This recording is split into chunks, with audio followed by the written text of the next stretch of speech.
Welcome back to Investing Talk Podcast. Today we're taking a closer look at some pretty interesting activity around Zoomcar holdings. You send over recent news and a due diligence report, and well, things have definitely been dynamic for them. Our goal here is to sort of unpack these sources for you, pull out the key insights about what's really going on with Zoomcar. We've got info on their financials, stock moves, the industry, and some analysis too. We'll try to piece it all together. And I think what really jumps out first is the positive news recently and how the market reacted pretty dramatically. Zoomcar reported a contribution profit, I think it was $1.28 million in Q3 2024, which was like 52% of their revenue. Okay, let's pause there. A contribution profit. That sounds good on the surface, right? A step in the right direction, especially when you see how they achieved it. The reports say huge cost cutting was involved. Huge is right. An 80% cut in marketing spend and technology costs dropped 41% year over year. That's significant. It really is. And it looks like the market loved that news. They also launched these Zoomcar vouchers, didn't they? Trying to boost customer loyalty. That probably helped the sentiment too, yeah. And it all led up to this really big stock price jump on May 1st. Right. Here's where it gets kind of wild. The stock surged, between 248% and 300% in just one day. And that was after closing up a bit the day before, April 30th, at $4.07. I mean, that kind of move grabs your attention. It certainly does. But it's so important, I think, for you to see this short-term excitement against the bigger picture, the longer-term performance, what the technicals are showing. Because one day doesn't erase everything else. So stepping back then, looking at that longer view, what does it tell us? Well, if we connect it, despite that surge, the stock price is still sitting below its 50-day moving average, which is around $5.83. And it's way, way below the 200-day average at $126.98. So that suggests the underlying, bearish pressure hasn't really gone away. And the stock's described as highly volatile. There's an ATR number here, 15.10. For listeners, a high ATR just means the price can swing wildly during the day, right? Sounds risky. Exactly. And that volatility is probably getting amplified.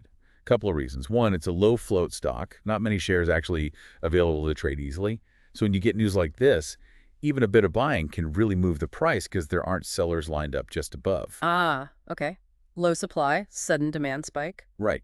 And combine that with the crazy trading volume we saw, 19 million shares traded that day versus an average of maybe 112,000. You just get these huge speculative swings. That makes sense. The report also mentions a reverse stock split happened recently. Yes, a 1-for-20 reverse split. That was effective March 21st, 2025.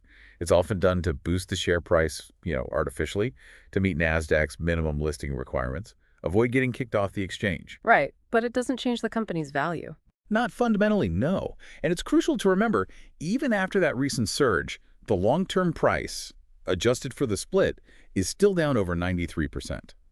That really puts the spike in perspective. Shows how much value has been lost over time. Okay, so the recent pop was nice for traders maybe, but the long-term trend, still concerning.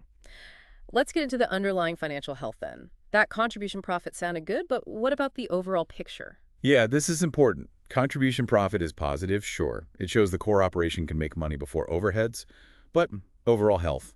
Still worrying. Their trailing 12-month revenue is $9.12 million, but the net loss is $21.32 million. That's a high burn rate. They're spending much more than they make. Significantly more money going out, and the earnings per share. EPS is negative $353.33. A huge negative number. Basically means massive losses for every outstanding share. It really highlights the net loss impact and likely dilution from past funding rounds, especially with only about 710,000 shares out after that reverse split. Wow, negative $353 per share. That's stark. What about debt? The debt-to-equity ratio is, well, it's negative 26%. You get that with $10 million in debt against negative equity of $38.4 million. Negative equity, meaning liabilities outweigh assets. Exactly. It's a major red flag for solvency, highly unusual. Most peers might be between 50, 150%, but with positive equity.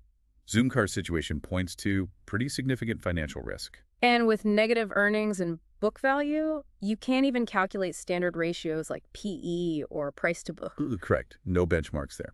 Now, shifting focus a bit, their business model. They run a peer-to-peer car-sharing marketplace. Think India, Indonesia, Egypt. It's asset-light. They don't own the cars. They just connect owners and renters. That asset-light approach can be good, right? Avoids the cost of owning a fleet.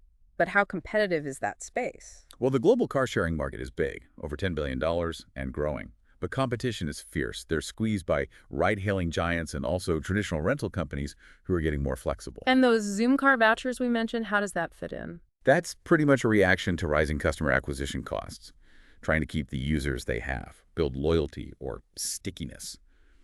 It's a common tactic. But beyond that PDP model itself, their competitive edge seems limited. There's no mention of strong patents or being the cheapest option. Given the financials, they're likely a smaller player, a laggard maybe. Any specific competitors mentioned? The analysis points to Revcars in India. Mm. They own their fleet, though. And globally, there are big P2P players like Turo and GetAround, but they aren't directly competing in Zoomcar's current regions. Still shows the model isn't unique.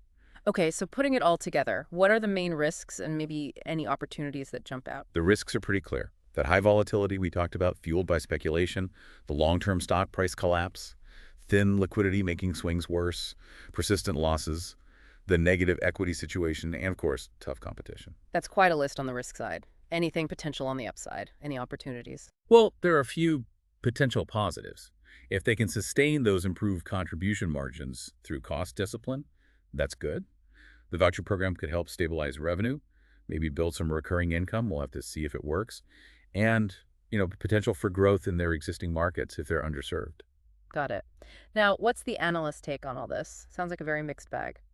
The analysis we looked at suggests that price surge was probably short-term traders jumping on the contribution profit news and maybe speculating about the vouchers.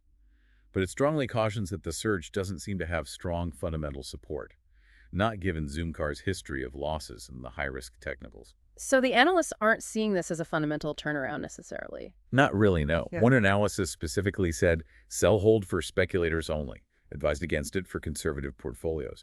Just too unsustainable financially, too volatile. And highlighting the uncertainty, different forecasts back in April had wildly different price targets.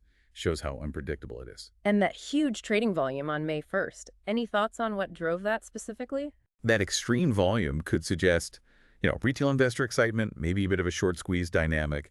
That happens with low-price stocks on news. Looking ahead, maybe some potential catalysts could be if they manage to stay listed on Nasdaq post-split and if they actually show successful expansion in those markets. So wrapping this up, when you look at all the information, you definitely see a company with some positive short-term news that caused a big market reaction, but digging deeper reveals some pretty serious fundamental challenges and, frankly, a lot of risks. It's a real contrast, isn't it? That market excitement versus the underlying financial reality. The cost cuts, the voucher plan, those are definitely things to watch. But those longer-term trends, the financial health metrics, they really scream caution. Hopefully this breakdown gives you, our listeners, a clearer view of the different factors at play with Zoomcar right now. As always, remember to do your own thorough research, consider your own risk tolerance before making any decisions, and hey, if you found this analysis useful, please do subscribe, maybe give us a like, and leave a comment. We'd love to hear your thoughts or any other questions you might have.